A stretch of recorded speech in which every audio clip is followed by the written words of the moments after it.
وہ قوم ترقی نہیں کر سکتی جو اپنی اولاد کی تعلیم سے زیادہ اس کی شادیوں پہ خرچ کر دیتی. بے شک. فضول خرچی ختم کرنا ہے. پتہ نہیں یہ برتھ ڈے کے نام پہ سیلیبریشنز ادھار لے کر لون لے کے برتھ ڈے کر رہے ہیں, فضول خرچی کر رہے ہیں. بامبے میں خاندان کے لوگ مل کر کہیں 25 کلومیٹر دور جا کے صرف رات میں ایک ڈنر کر کے آ رہے ہیں, 40,000 50,000 خرچ کر دے رہے ہیں, جبکہ اس 40,000 50,000 سے 3 بچے جو ہے سال بھر پڑھ لیں گے. تو یہ فضول خرچی ختم ہونا, غیر شرعی غیر ضروری رسومات کو ختم کرنا ہے اور تعلیم کے لیے, تربیت کے لیے اور معیشت کے لیے کرنا ہے. پتہ چلا ایک نوجوان سے پوچھے, بیٹا آٹو چلا رہے ہیں کیا بات ہے, کیا حالات ہیں, ایسا کیوں ہوا؟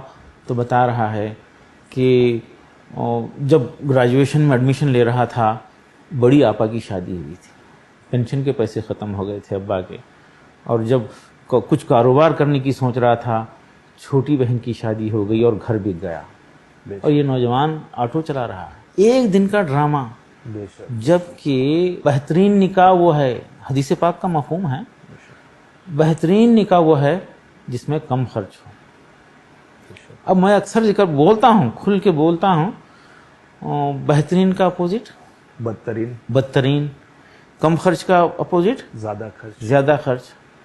بدترین نکاح وہ ہے جس میں زیادہ خرچ. ارے لڑکی کے اوپر خرچ کی گنجائش ہی نہیں. نکاح کو آسان کرو, گناہ مشکل ہو جائے گا. نکاح کو مشکل کریں گے تو گناہ آسان ہو جائے گا.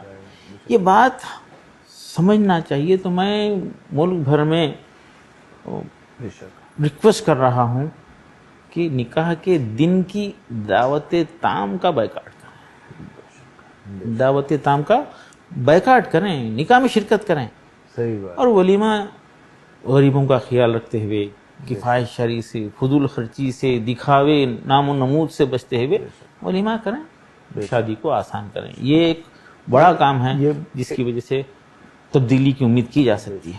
یہ بہت اچھا پوائنٹ آپ نے رکھا ہے سامنے, جس کی آپ وکالت کر رہے ہیں کہ شادی میں جائیے کھانا مت کھائیے. تو جیسے لوگ اپنے آپ سے کھانا کھانا چھوڑ دیں گے لوگوں کی شادی میں, لوگ اتنا خرچ کھانے پہ کرنا کم کر دیں گے اپنے آپ. 5% لوگ اگر اس پہ عمل کر لیے, اس ہمارے پیارے دیش ہندوستان کے 95% لوگ اس پہ عمل کے لیے راغب ہو جائیں گے, ایک بڑا مسئلہ ختم ہو جائے گا. 5% لوگ جو دل سے مانتے ہیں, بیٹھ کے تبصرے کرتے ہیں کہ فضول خرچی گناہ ہے. آپ کی محنت کی ہوئی حلال کمائی کے خرچ کا بھی حساب آپ کو دینا ہے, خرچ کا حساب دینا ہے. تو یہ احساس اگر ہو جائے اس نوجوان کے دل پہ سے, دیکھیے کہ اس کی بہنیں بیٹھی ہوئی ہیں اور پیسے نہیں ہونے کی وجہ سے شادیاں رکی ہوئی ہیں اور بیٹیوں کی عمریں ڈھل رہی ہیں, اس احساس کے ساتھ مت جائیے اور بیٹھتے ہی فوری حلال اور حرام, اللہ نے دیا ہے اس لیے خرچ کر رہے ہیں. بھائی اللہ نے دیا ہے لیکن خرچ کیسا کر رہے ہیں اس کا سوال ہوگا. یہ احساس ہونا چاہیے ہم لوگوں کو.